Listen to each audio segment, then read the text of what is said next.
నమస్తే, welcome to burning politics. నిత్యం ఖద్దర నేతల డైలాగ్ వార్తో రణరంగాన్ని తలపించే తెలుగు నేల రాజకీయం రసకందాయంగా మారింది. సై అంటే సై అనే రేంజ్లో సాగుతున్న పొలిటికల్ దంగలపై మనము ఉలుక్కేద్దాం.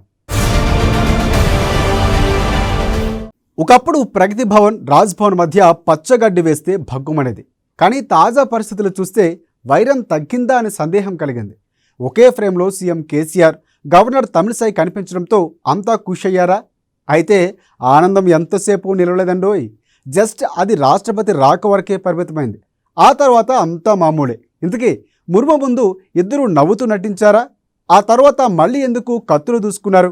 ఇంతకీ ఆ అన్నా చెల్లెల మధ్య దూరం ఎంతకాలం?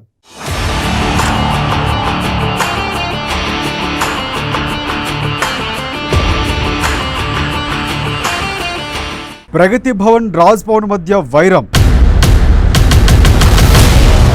పచ్చగడ్డి వేస్తే భగ్గుమనే స్థాయిలో యుద్ధం.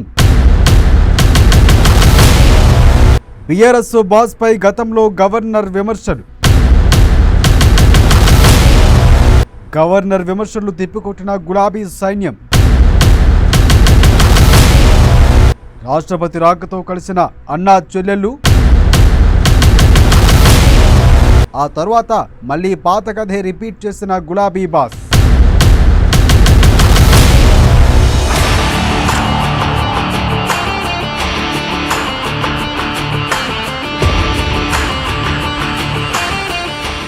కొన్ని బంధాలు ఎలా చిక్కబడతాయో అలాగే పరచబడుతూ దూరం అవుతాయి. తెలంగాణకు గవర్నర్గా తమిళిసై నియమితులైనప్పుడు రాజ్ భవన్కు, ప్రగతి భవన్కు పెద్దగా దూరం ఉండేది కాదు. పైగా తన చెల్లి అంటూ కేసీఆర్ నుంచి గౌరవం కూడా దక్కింది. ప్రగతి భవన్ నుంచి సారి కూడా వెళ్ళింది. కానీ తరువాత ఏమైందో తెలియదు. కానీ అన్నా చెల్లి సంబంధం, అనుబంధం పలచబడింది. సారి పంపిన స్థానంలోనే కత్తులు తీయడం ప్రారంభమైంది. ఎంతలా అంటే మొత్తానికి పచ్చగడ్డి వేస్తే భగ్గుమనే స్థాయికి వారిద్దరి మధ్య వైరం పెరిగింది.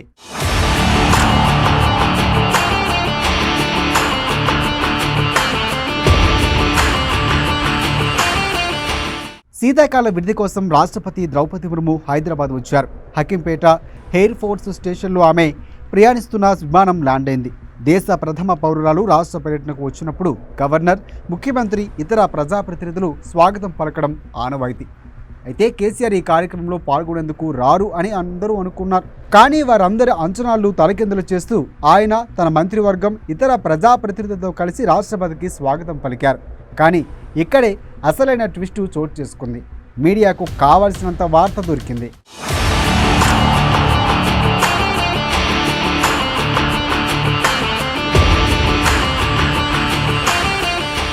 గత కొన్ని రోజులుగా తెలంగాణ సీఎం కేసీఆర్, తమిళిసై సౌందరరాజన్ ఇటీవల పరస్పరం కత్తులు దూసుకుంటున్నారు.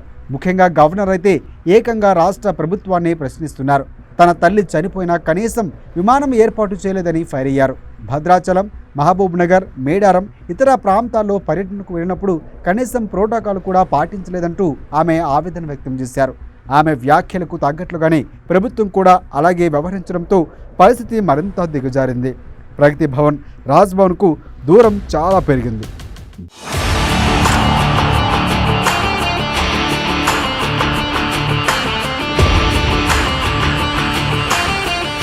ప్రగతి భవన్, రాజ్ భవన్ మధ్య పచ్చగడ్డు వేస్తే భగ్గుమనే స్థాయిలో మాటల యుద్ధం జరిగింది.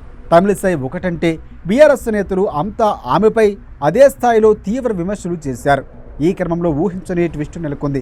రాష్ట్రపతి ద్రౌపది ముర్ము హైదరాబాదు పర్యటనకు వచ్చినప్పుడు ఇద్దరి మధ్య యుద్ధాన్ని పక్కన పెట్టి లోపల ఫైరింగ్ ఉన్నా బయటకు మాత్రం నవ్వుతూనే ఇద్దరూ కలిసి ఆమెకు ఘనస్వాగతం పలికారు.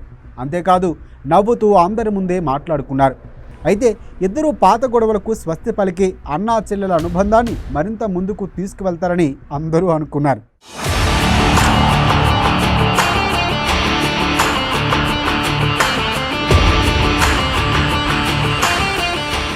కానీ ఇక్కడే ముఖ్యమంత్రి ఓ క్రైమ్ థ్రిల్లర్ సినిమా మాదిరి ట్విస్ట్ ఇచ్చారు. రాష్ట్రపతికి స్వాగతం పలికిన తరువాత తనమా నాన్న తాను ప్రగతి భవన్కు వెళ్ళిపోయారు. గవర్నర్ ఇచ్చిన తేనేటి విందుకు సైతం గైహాజరయ్యారు. తాను పైకి చిందించిన నవ్వులు ఒరిజినల్ కాదని, లోపల పగ అలానే ఉందని మరోసారి చెప్పకనే చెప్పారు బీఆర్ఎస్ అధినేత. ఇక హకీంపేటలో రాష్ట్రపతికి స్వాగతం పలికిన ఫోటో ఫ్రేమ్ చూసిన అందరికీ ఇద్దరూ కలిసిపోయారు అనే భావన కలిగింది. కానీ బయట నవ్వులు, లోపల కత్తులు, అంతే, అంతకుమించి ఏమీ లేదు. ఇప్పట్లో రాజ్ భవన్కు ప్రగతి భవన్కు దూరం తగ్గదు అనే టాక్ మాత్రం బలంగానే వినిపిస్తోంది. మరి రానున్న రోజుల్లో ఈ గ్యాప్ ఇలానే ఉంటుందా, లేక అన్నీ మరిచిపోయి మళ్ళీ కలుస్తారా అంటే సమాధానం కాలమే చెప్పాలి.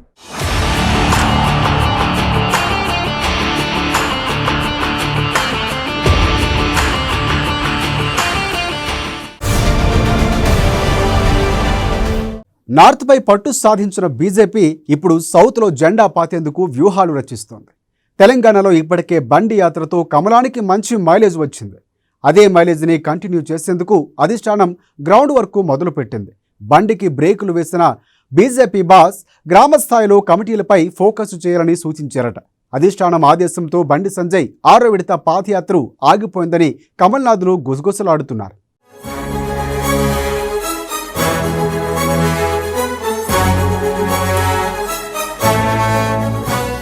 బండి సంజయ్ పాదయాత్రకు బ్రేక్. గ్రౌండ్ వర్క్ మొదలుపెట్టిన బీజేపీ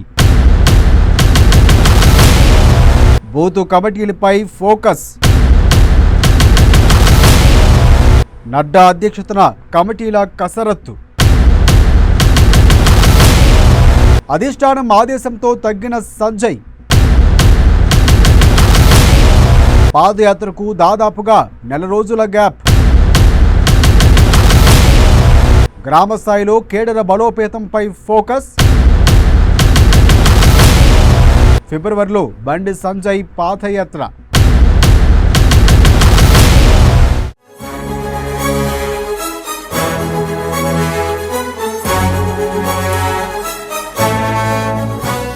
ఉత్తర భారతదేశంలో ఊపు మీద ఉన్న బీజేపీ సౌత్పై ఫోకస్ చేసింది. దక్షిణ భారతదేశంలో పాగా వేయాలన్న బీజేపీ కళ సాకారం దిశగా తెలంగాణలో అధికారం దిశగా దూసుకుపోతున్న బీజేపీ రాష్ట్ర అధ్యక్షుడు బండి సంజయ్ దూకుడుకు అధిష్టానం బ్రేక్ వేసింది. ప్రజా సంగ్రామ యాత్ర ద్వారా క్షేత్రస్థాయిలో పార్టీకి మంచి మైలేజ్ తెస్తున్నారు సంజయ్. ఇప్పటికే 5 విడతల యాత్ర పూర్తి చేశారు. పాదయాత్రకు ప్రజల నుంచి పెద్ద ఎత్తున మద్దతు లభిస్తోంది. ఈ నెల 15న 5వ విడత పాదయాత్రను పూర్తి చేసి వెంటనే 6వ విడత పాదయాత్రను కొనసాగించాలని భావించారు. అయితే 6వ విడత బండి సంజయ్ పాదయాత్రకు ప్రస్తుతానికి బ్రేక్ పడినట్లుగా తెలుస్తోంది. యాత్ర ఆపాలని అధిష్టానం నుండి బండి సంజయ్కు ఆదేశాలు వచ్చినట్లు తెలుస్తోంది.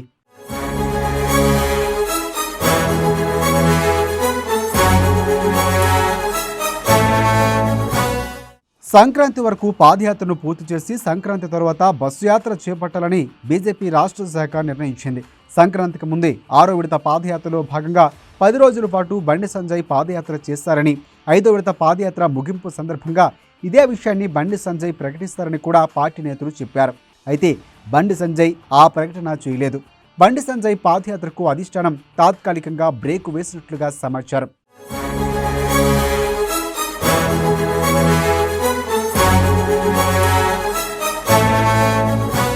ఇక తెలంగాణలో బీజేపీ బలం పెరుగుతున్న విషయాన్ని గుర్తించిన అధిష్టానం సంస్థాగత నిర్మాణం, బూతు కమిటీలపై ఫోకస్ చేయాలని రాష్ట్ర శాఖను ఆదేశించింది. ఈ క్రమంలోనే ఆయన పాదయాత్రకు బ్రేక్ పడిందని సమాచారం. మండలాల వారీగా బూతు కమిటీల సమ్మేళనం ఏర్పాటు చేయాలని, జనవరి 1వ వారంలోగా పూర్తి చేయాలని అధిష్టానం ఆదేశించింది. తెలంగాణ రాష్ట్రంలో ఎన్నికలు ఎప్పుడొచ్చినా రావచ్చని భావిస్తున్న బీజేపీ అధిష్టానం అందుకు తగ్గట్లుగానే క్షేత్రస్థాయిలో పనిచేయాలని బండి సంజయ్ను ఆదేశించింది.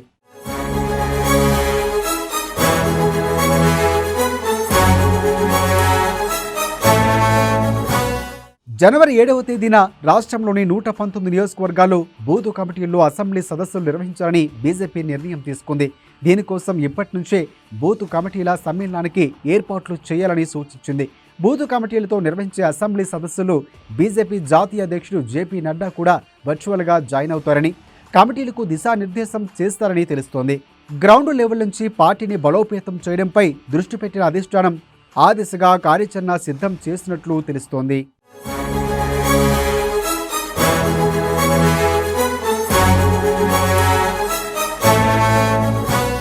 ఇదే సమయంలో డిసెంబర్ 28, 29, 30 తేదీల్లో దక్షిణాది రాష్ట్రాల పూర్తి సమయ కార్యకర్తల సమావేశం, తెలంగాణ అసెంబ్లీ కోర్ కమిటీ సమావేశం హైదరాబాద్లో ఏర్పాటు చేశారు. అంతేకాదు సంక్రాంతి తర్వాత బండి సంజయ్ అసెంబ్లీల వారీగా పర్యటించాలని, రోజు 3 అసెంబ్లీల చొప్పున సంస్థాగత అంశాలపై సమీక్ష చేయాలని, బూత్ కమిటీలను నేరుగా కలిసి మాట్లాడాలని భావిస్తున్నారు.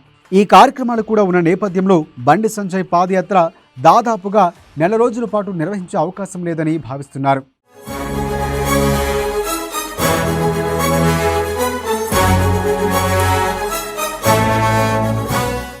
ఐదు విడతల పాదయాత్ర పూర్తి చేసిన బండి సంజయ్ 6వ విడత పాదయాత్రకు కాస్త టైం పడుతుందని భావిస్తున్నారు.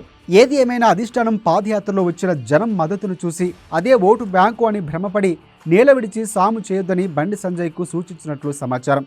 ఇక క్షేత్రస్థాయిలో పార్టీని బలోపేతం చేయడంపై దృష్టి పెట్టాలని సూచించిన క్రమంలోనే బండి సంజయ్ పాదయాత్రకు తాత్కాలిక బ్రేక్ వేసి ఈ నిర్ణయం తీసుకున్నట్లు సమాచారం. దీంతో 6వ విడత పాదయాత్ర ఫిబ్రవరి తర్వాతే ఉంటుందని కమలనాథులు భావిస్తున్నారు.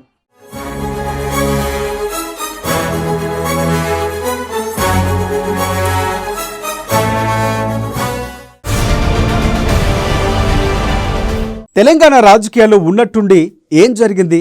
దర్యాప్తు సంస్థల హడావిడి, కోర్టు కేసుల విచారణలో ఉత్కంఠ, ఇవే ఇప్పుడు హైలైట్ అవుతున్నాయి.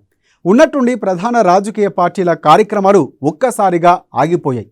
ఈ ప్రశ్న పలువురి మెదళ్లను తొలుస్తోంది. తెలంగాణలో రంజుగా ఉండే ట్రయాంగిల్ ఫైట్ ఇప్పుడు గప్చుప్పు వెనుకున్న రహస్యమేంటో ఓసారి చూద్దాం.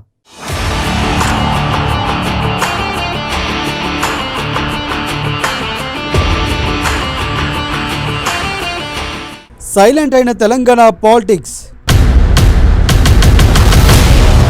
హైలైట్ అవుతున్న దర్యాప్తు సంస్థల హడావిడి, ఢిల్లీ టూర్ తర్వాత సైలెంట్ అయిన కేసీఆర్, పాదయాత్ర ముగియడంతో బీజేపీ గ్రౌండ్ వర్క్, కాంగ్రెస్లో నేతలంతా గప్చుప్. తెలంగాణ రాజకీయంలో ఏం జరుగుతోంది?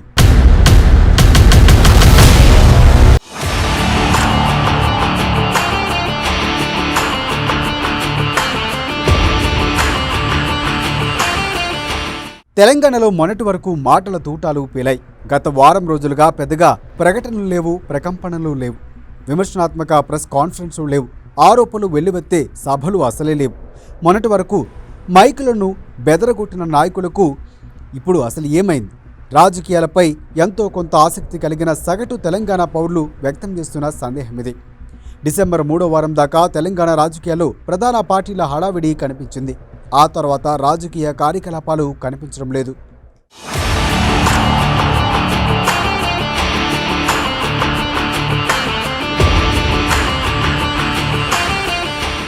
టీఆర్ఎస్ నుంచి బీఆర్ఎస్కి పార్టీగా మారిన గులాబీ పార్టీ డిసెంబర్ మొదటి వారాల్లో పలు కార్యక్రమాలతో దూకుడు చూపించింది. రెండో వారంలో ఢిల్లీ వెళ్లిన గులాబీ బాస్ అక్కడ పార్టీ కేంద్ర కార్యాలయాన్ని ప్రారంభించి అందరి నోట మాటలు వచ్చేలా చేశారు. సొంత భవన నిర్మాణం ఇంకా పూర్తి కాకపోవడంతో అద్దెకు తీసుకున్న ఓ తాత్కాలిక భవనంలో బీఆర్ఎస్ పార్టీ కార్యాలయాన్ని ప్రారంభించారు కేసీఆర్. ఈ కార్యక్రమం కోసం ఢిల్లీ వెళ్లిన కేసీఆర్ దాదాపుగా 5 రోజుల పాటు అక్కడే మకాం వేశారు.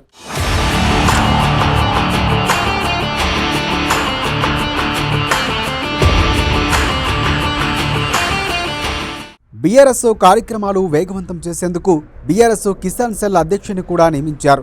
ఢిల్లీ వేదికగా మీడియాతో మాట్లాడతారని ప్రచారం జరిగిన జాతీయ అంశాలపై నోరు మెదపకుండానే హైదరాబాద్కు తిరిగి వచ్చేశారాయన. వచ్చిన తర్వాత కూడా హైదరాబాద్లో కానీ తెలంగాణలో కానీ మరెక్కడా కానీ బీఆర్ఎస్ పార్టీ కనీసం కార్యక్రమాలు పెద్దగా జరగలేదు. కేంద్ర ప్రభుత్వ రైతు వ్యతిరేక విధానాలకు వ్యతిరేకంగా తెలంగాణ వ్యాప్తంగా బీఆర్ఎస్ నేతలు ధర్నాలు నిర్వహించారు. ఈ ఒక్క కార్యక్రమం తప్ప పెద్దగా రాజకీయ హడావిడి కనిపించలేదు బీఆర్ఎస్ పార్టీ వైపు నుంచి.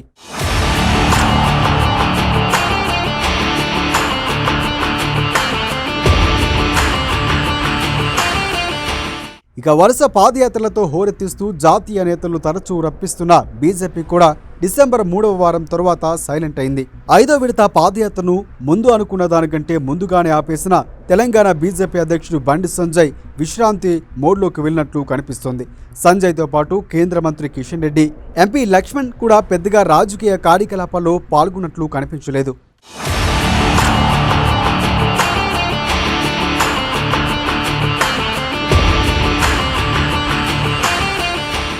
స్వర్గీయ అటల్ బిహారీ వాజ్పేయి జయంతిని పురస్కరించుకుని డిసెంబర్ 25న చిన్నా చితకా కార్యక్రమాలు తెలంగాణ బీజేపీ నేతలు నిర్వహించారు. అంతకు మించి బీజేపీ యాక్టివిటీ కనిపించలేదు. ఇదే అంశాన్ని బీజేపీ శ్రేణుల ముందు ప్రస్తావిస్తే మాత్రం సంక్రాంతి తర్వాత ముమ్మరం కానున్న కార్యకలాపాలపై కసరత్తు జరుగుతుందని చెబుతున్నారు. తెలంగాణ వ్యాప్తంగా రథయాత్ర చేసేందుకు బండి సంజయ్ సమాయత్తమవుతున్నారని తెలుస్తోంది. ప్రతిరోజు 3 నియోజకవర్గాల్లో టచ్ చేసేలా రథయాత్ర ప్లానింగ్ చేస్తున్నట్లు సమాచారం. అయితే రథయాత్ర ప్లానింగ్కు సంబంధించి సంక్రాంతిలోగా ఓ క్లారిటీ వస్తుందని బీజేపీ వర్గాలు చెప్పుకుంటున్నాయి.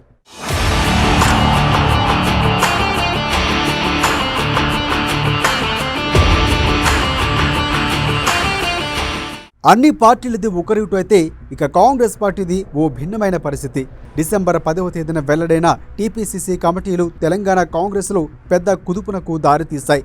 రేవంత్తో అనుకూల వ్యతిరేక వర్గాలుగా ఓ స్పష్టమైన చీలిక కనిపించేలా ప్రకంపనలు రేగాయి తెలంగాణ కాంగ్రెస్లో. ఈ ప్రకంపనలు ఏకంగా ఢిల్లీనే తాకాయి. ఫలితంగా సీనియర్ కాంగ్రెస్ నేత మాజీ సీఎం దిగ్విజయ్ సింగ్ను తెలంగాణ కాంగ్రెస్ వ్యవహారాల్లో చక్కదిద్దాల్సిన పరిస్థితి వచ్చింది.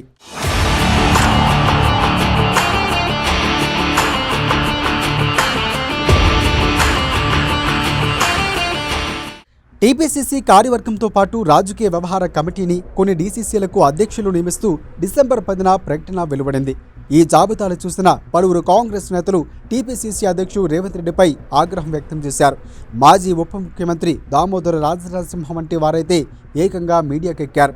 సీఎల్పీ నేత భట్టి విక్రమార్క కూడా కమిటీ నియామకాలు తన అభిప్రాయాన్ని కనీసం అడగలేదని ఒకంత అసహనం వ్యక్తం చేశారు. ఆ తరువాత జీనన్ పేరిట 9 మంది కాంగ్రెస్ సీనియర్ నేతలు ప్రత్యేకంగా భేటీ అయి మొదటి నుంచి పార్టీలో ఉన్నవారిని కాదని రేవంత్ రెడ్డి వెంట టీడీపీ నుంచి వచ్చిన వారికి పెద్దపీట వేశారని అసంతృప్తి వెళ్లగక్కారు. ఈ మేరకు అధిష్టానానికి ఫిర్యాదులు చేయాలని నిర్ణయించారు.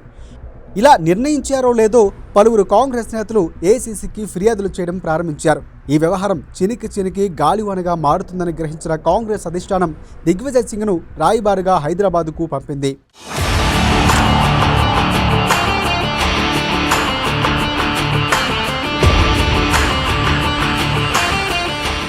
దిగ్విజయ్ హైదరాబాదుకు రావడానికి ముందే రేవంత్ రెడ్డి, ఉత్తమ్ కుమార్ రెడ్డి, కోమటిరెడ్డి వెంకటరెడ్డిలతో ఢిల్లీలో భేటీ అయ్యారు డిగ్గీ రాజా. ఆ తరువాత హైదరాబాద్ వచ్చి 2 రోజుల పాటు ఓపిగ్గా పార్టీ నేతల వాదనలు విన్నారు ఈ హైకమాండ్ దూత. 2 రోజుల పర్యటనను ముగించుకొని వెళుతూ పార్టీలో చిన్నా చితక అభిప్రాయ భేదాలు ఉన్నా మీడియాకు ఎక్కవద్దంటూ పార్టీ వర్గాలను హెచ్చరించి వెళ్లారు.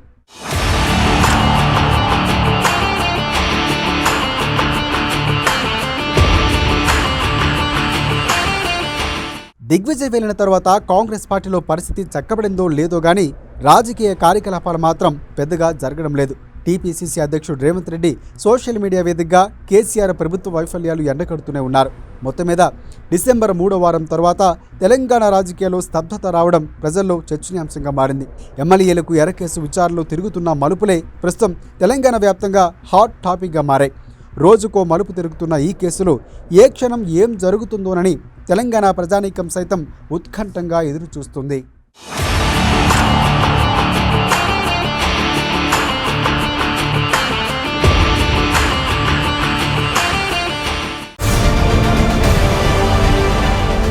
ఇది ఇవాల్టి బర్నింగ్ పాలిటిక్స్. మరిన్ని రాజకీయ విషయాలు రేపటి బర్నింగ్ పాలిటిక్స్లో చూద్దాం.